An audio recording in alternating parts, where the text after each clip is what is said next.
જય ગૌ માતા. ગૌભૂમિ ફાર્મ, ગામ લોઢવા, તાલુકો સૂત્રાપાડા, જિલ્લો ગીર સોમનાથ. મારા મોબાઈલ નંબર છે 98 98 88 40 41. મિત્રો, આ બંસી ઘઉંનું આપણે વાવેતર કરેલું છે. બંસી એટલે જે આપણી પરંપરાગત જૂની જાત છે, જે દેશી વેરાયટી કહીએ છીએ, જેમાં ફાઇબરનું પ્રમાણ ભરપૂર હોય છે, એ ઘઉંનું વાવેતર આપણે કરેલું છે. આ બાજુ મસ્ત રીતે શિયાળાની અંદર જે મસ્ત સ્વાદમાં આવે એ માટે આપણે બાજરાનું બી વાવેતર કરેલું છે.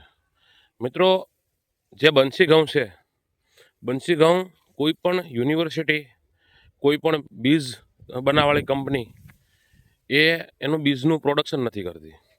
જ્યારે ખેડૂતો છે, એ ખેડૂતને પોતાને જ પોતાની રીતે બિયારણનું શુદ્ધિકરણ રાખવું પડે છે. નકર આમાં સૌથી મોટી તકલીફ હોય છે કે બિયારણમાં જે જુદી જાતના, જે આપણે અસોડ કહીએ છીએ સાદી ભાષામાં, તે વધી જાય છે.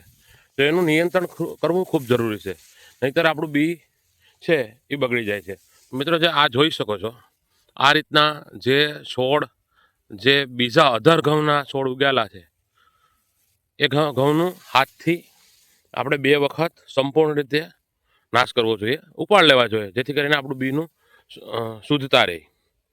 જો બિયારણની શુદ્ધતા રહેશે તો જ બંસી ઘઉંની અંદરમાં ઉત્પાદન અને ક્વોલિટી સારી મળે છે. તો આનું ખાસ કરીને તકેદારી રાખવી જરૂરી છે, કેમ કે આ કોઈ અધર કંપની, બીજી કોઈ પણ કંપની બનાવીને આપણે આપતી નથી, કેમ કે દેશી વેરાયટી છે. આપણે ખુદને જ આનું શુદ્ધિકરણ રાખવું પડે. જય ગૌ માતા.